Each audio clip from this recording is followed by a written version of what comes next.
Hello, critics, non-critics, and friends. Welcome to the Film Optix podcast, where we take a glance into blockbusters, indie films, and everything in between. I'm your host, Christian, and as always, I'm joined by my partner in film, Devin. And today we're here to give our spoiler-free thoughts on the fourth Bad Boys film, titled Bad Boys Ride or Die. But before we begin today's episode, you can listen to our podcast on podcast platforms around the internet. That includes Apple Podcasts, Spotify, Google Podcasts, and more. And if you are a new or seasoned listener to the show, we would love to hear from you guys. Follow us on Instagram, Twitter, and Threads at FilmOptix. That is Optix with an X. Or you can email us at filmoptix@gmail.com for any movie-related questions. Devin, what is going on, buddy? It's been a little bit, but it's been a very busy week this past week. Bad Boys coming out. We had Summer Games Fest coming out this past week, and CMA Fest was happening here in Nashville. But how was your weekend? It was a pretty good weekend for me. Sister's birthday was this weekend, so we celebrated that. It's always a good time. Nice. How old is she now? The old 2-4. Oh, the old 2-4. Man, oh man. Seems like it was only yesterday, am I right? Oh yeah, it happens.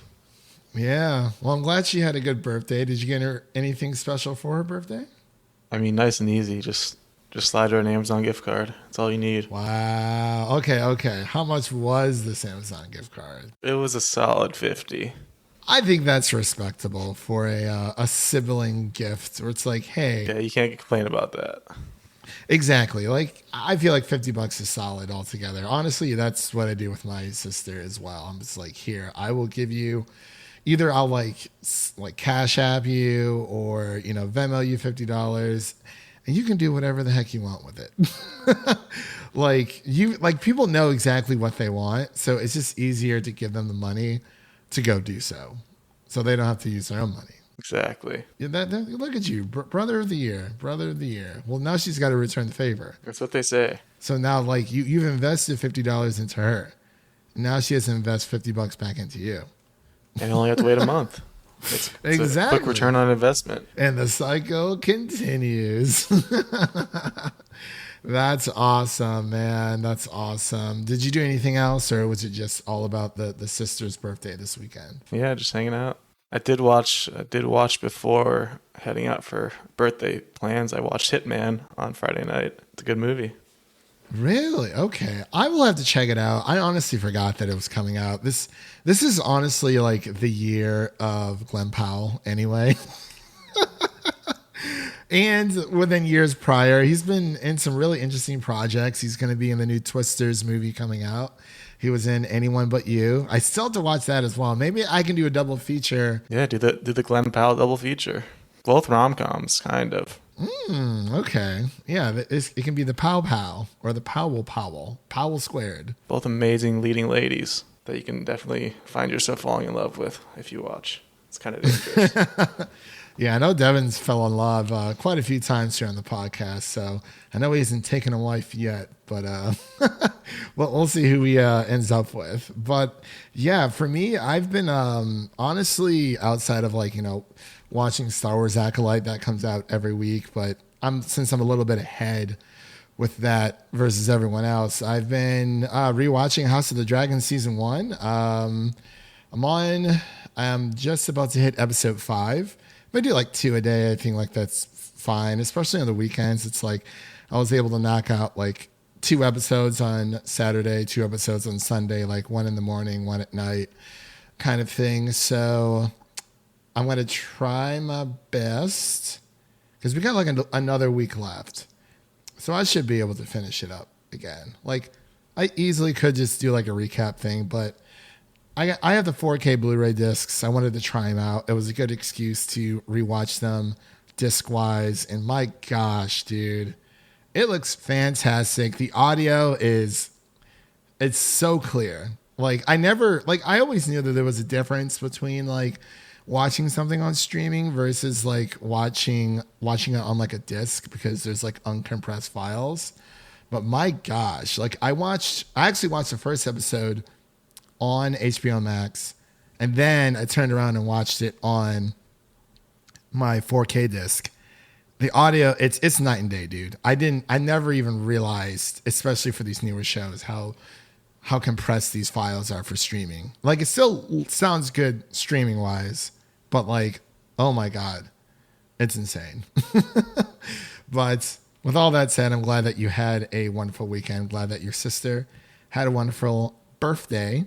And as we've mentioned here before, we're going to be giving our spoiler-free thoughts on Bad Boys Ride or Die. This is the 4th film in the Bad Boys franchise. It is such a shame that it's not For Life. It's a travesty, honestly. Honestly, that was like the one thing that was in the back of my mind when I went to go watch this movie. It kept constantly bugging me because I'm like, okay, this is the 4th movie. And I feel like the title Bad Boys for Life fits better with this film. It has to. They must have just not had faith in getting a sequel. That's the only explanation.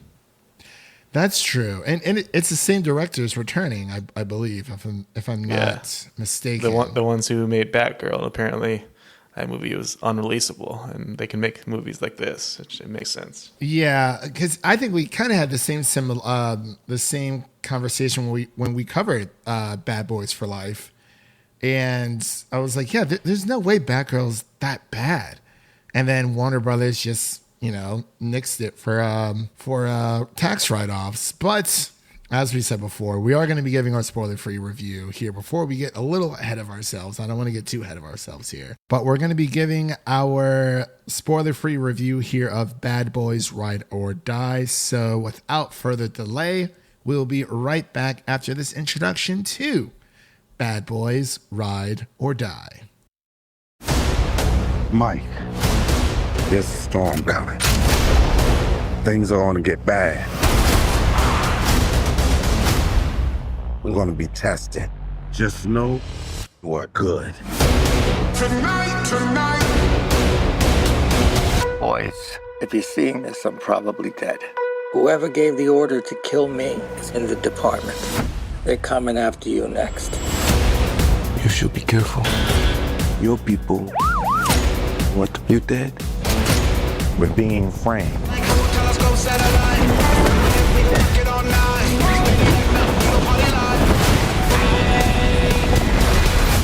It's just us, no backup.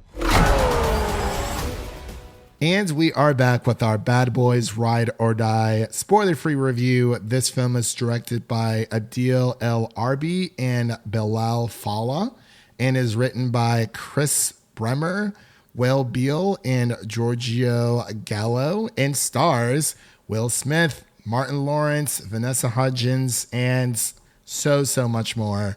It's, of course, the 4th installment of the Bad Boys franchise, starting off with Bad Boys 1 and 2, and then oddly going into Bad Boys for Life, which makes it feel like that's the 4th film.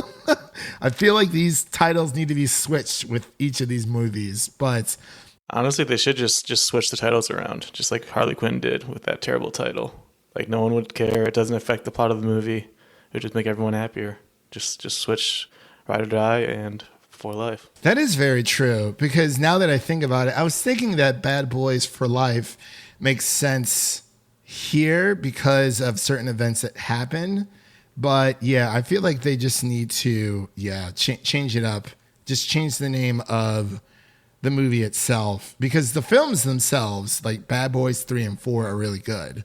It's just the titles don't necessarily fit with the themes of each of these buddy cop movies that have been coming out. But yeah, I think, honestly, dude, thank God that the Harley Quinn movie changed that up, because that was such a long title. And I was like, I can't do this. Like, this needs to change immediately. And it's terrible because they had to do that in the middle of like their marketing strategy. But that is neither here nor there. I'm going to pass it over to Devin so he can give his spoiler-free thoughts, his initial reactions on Bad Boys Ride or Die. Yeah, going into this one, I know you mentioned Bad Boys for Life, which came out a few years ago, 2020. It was an interesting year for a movie to come out. January of 2020, actually. So it was like right before everything started happening. Like this is one of the last movies we probably saw in theaters before all the shutdowns and everything. And I definitely have fond memories of that one. Looking back on it, we had a good time with that movie. I remember we reviewed it pretty well, and overall it was a great resurgence for a property, a franchise that we didn't really know we needed back in our lives. And it's just kind of cool to see these two back at it.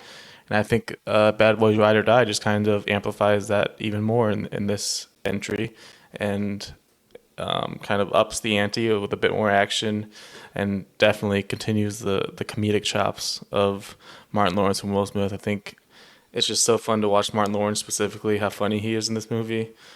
Like repeatedly just killer lines over and over again, and the crowd was just eating it up. Honestly, the crowd I was in, I don't remember that much reaction from the crowd since like No Way Home, to be honest. Like I can't really think of any other movies where it's just like the crowd popped that much during certain moments. Just mostly laughter, obviously. 'Cause there's a lot of scenes in this one where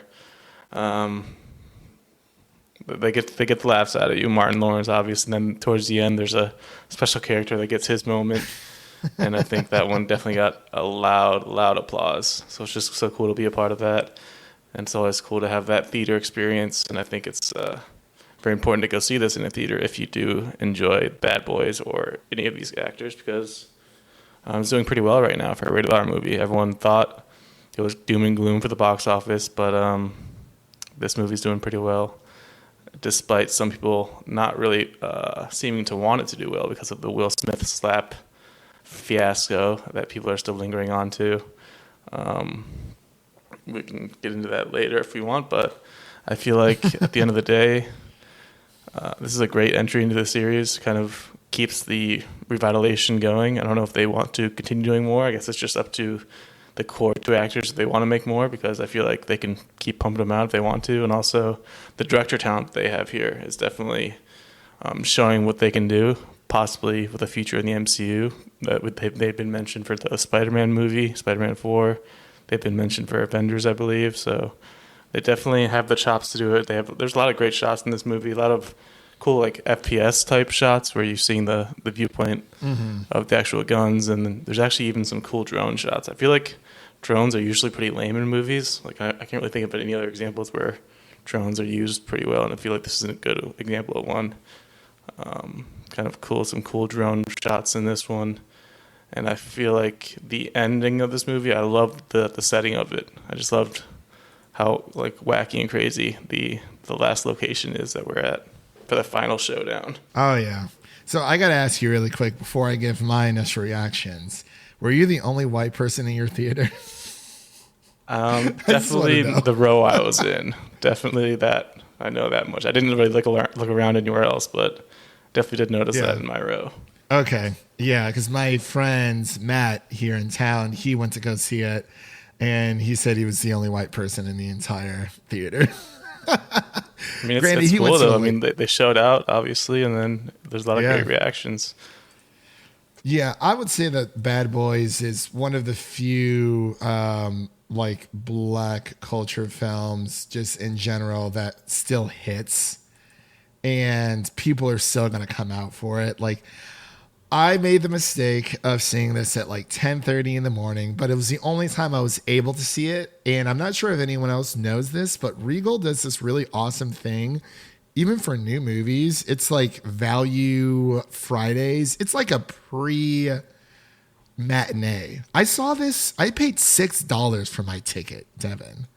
And I wasn't with any like rewards or anything. It was $6. It came rung up as like Saturday Value Day.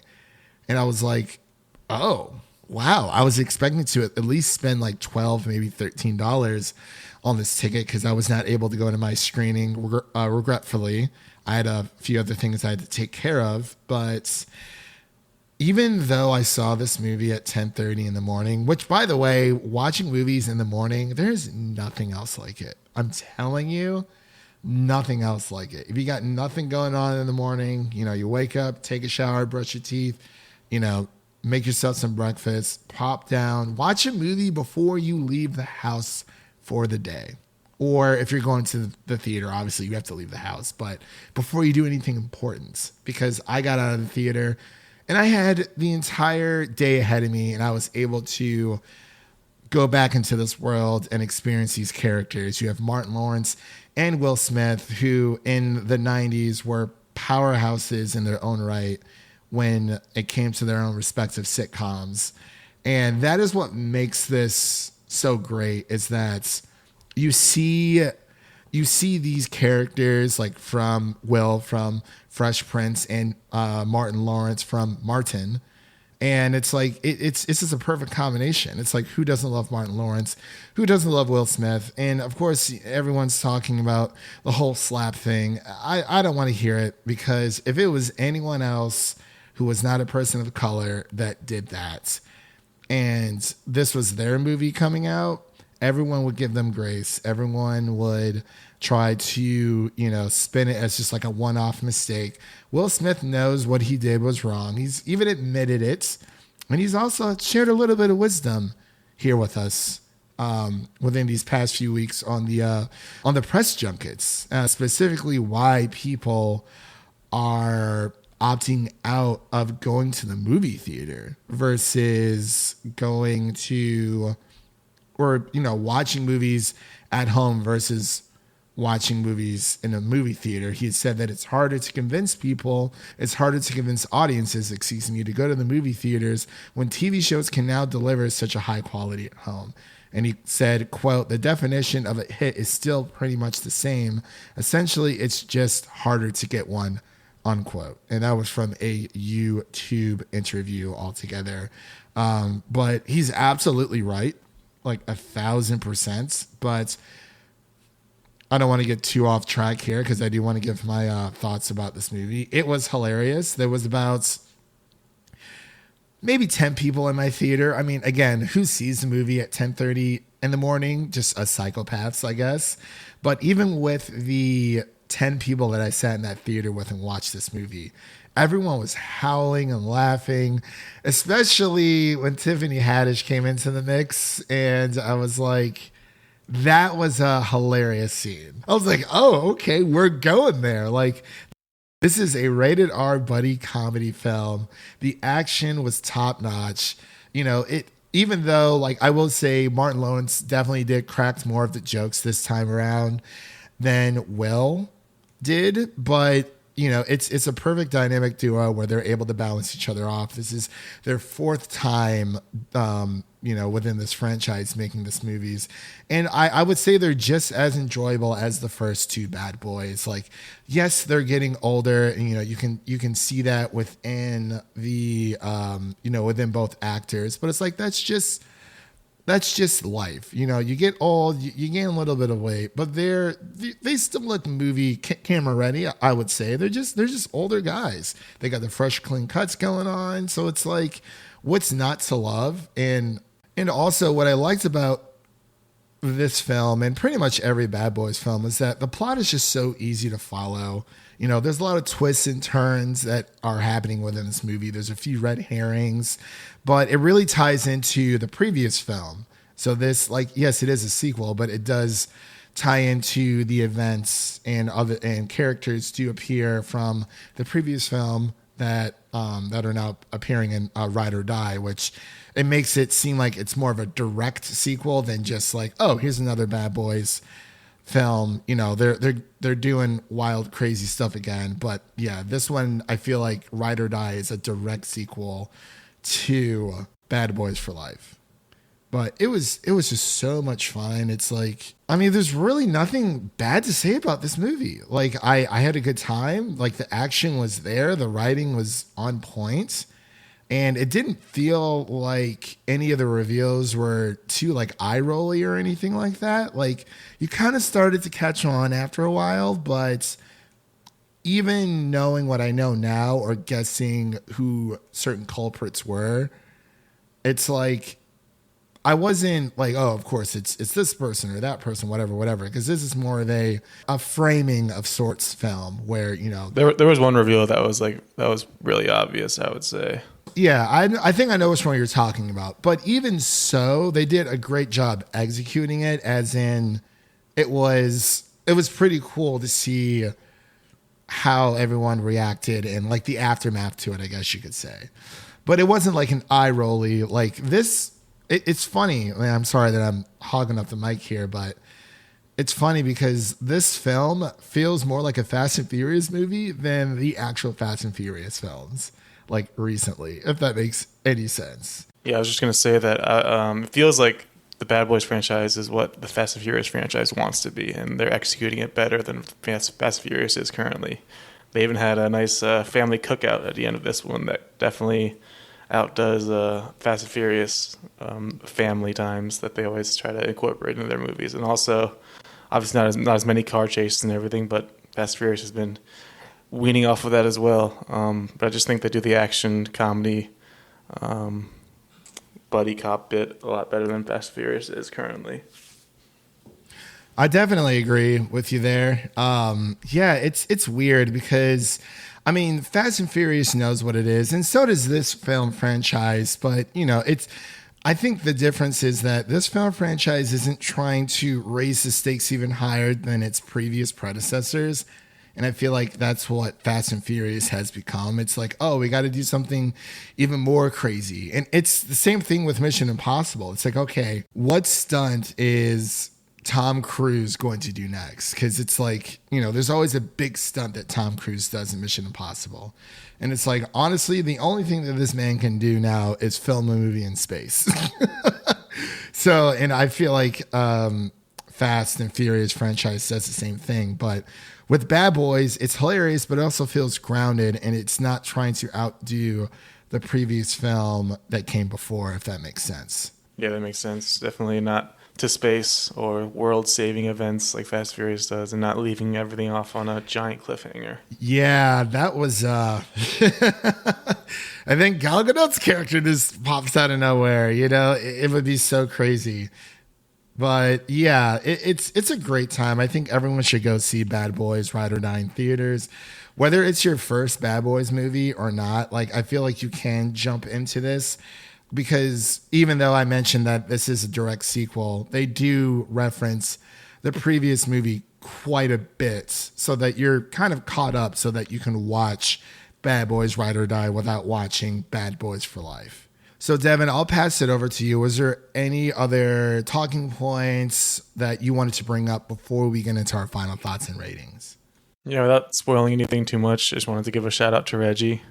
Ended up being a bit of the star of the show here.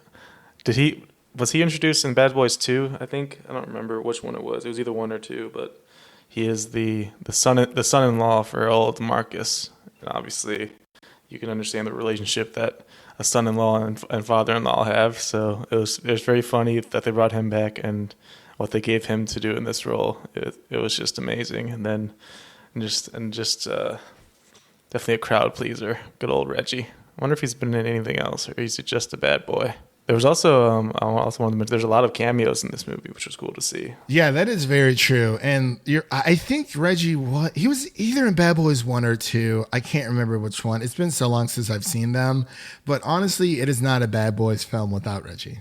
So yeah, Bad Boys 2, Ride or Die, and For Life. Those are his three credits. He's just a bad boy for life, literally. Bad Boy Ride or Die, for sure. But yeah, there's no Bad Boys movie without Reggie. It is hilarious, but he does get his time to shine, and it is probably one of the best action sequences I've seen from the franchise thus far, and it just makes you cheer for him 1,000%. And the ending just gets you as well. It really, really does. But let's get into our final thoughts and ratings for Bad Boys Ride or Die. Devin, what are your final thoughts and ratings of this film? Yeah, final thoughts on this one. Definitely a great entry into the series. I honestly do think it probably improves on what we got from Bad Boys for Life, despite the unfortunate titling, which we should be able to switch hopefully at some point. But I think the action is top notch with this director duo, and I think it's a shame that Batgirl got taken away from them, and I think they deserve a shot at a big franchise in the future, whatever they want to do. If that's Spider-Man 4, that would be amazing based on some of the perspective shots they showed in this one. And also, I really like the writing in this one, because the comedy seemed to jump up quite a bit for this one, for me at least. There's just so much to like as far as the moments where you just kind of have to laugh at, especially Martin Lawrence. It's just so cool seeing him. Just he's just being Martin. Like he's just that guy when it comes to physical and just kind of over the top comedy. So as far as the score goes, there's not really too much, like you said, to dislike here. The bad guys are a bit generic. Like I mentioned, it is kind of predictable at the end what's going to happen, but you're not expecting too much as far as like an intricate plot or anything for a Bad Boys movie. So nothing too crazy there. I'd probably give the score like an 86 overall. Really enjoyed this one. Honestly, one of the best of the year so far for me. I actually agree with you there for sure. I was actually going to give this a solid 85 because, yeah, this is definitely in my top 5 like summer blockbusters. This is a beautiful summer blockbuster. Honestly, I enjoyed it just as much as Fall Guy. Maybe perhaps even a little bit more, just because I feel like the story in Fall Guy was a good premise, but it just got a little muddled like throughout. But we still got a lot of great action shots within the Fall Guy. But I think Bad Boys Ride or Die, like a culmination, like a cumulative aspects overall, I think I definitely enjoyed that one a little bit more. But they're both great summer blockbusters. You should definitely go see Bad Boys Ride or Die. Like Devin said, the comedy definitely... I'm sorry, I'm just thinking about the comedy. The comedy in this film, it's definitely a step up from the last one.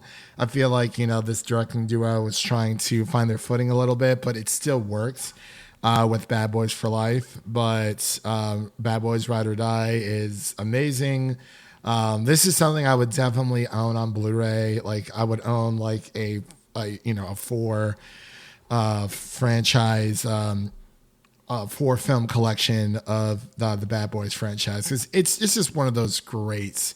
Like, we don't really get movies like this anymore. And we haven't really seen like a buddy cop situation in a while. I'm not sure if Hitman's the same or not, but definitely this is a film that everyone should go see. Martin Lawrence and Will Smith back at it again. Like I said before, they have their 2 powerhouse They're two powerhouse sitcoms that they both came from, and they've made this amazing film. And it's written well. The action is great. The villains are the main villain's pretty elusive. I will definitely say he's pretty elusive, for sure. But I was like, man, it kept you on your toes for sure. But an 86 out of 100 from Devin and an 85 out of 100 from me, which is going to be our official podcast score of 85.5 out of 100 for Bad Boys Ride or Die. Again, please see this in theaters because, and like Devin had said, he had told me to see this with like the biggest audience that you can. Definitely do, because it is laughable. It is just a grand old time. But with all that said, that does conclude today's episode. If you enjoy what you heard, make sure to subscribe to our podcast on your preferred podcast platform of choice.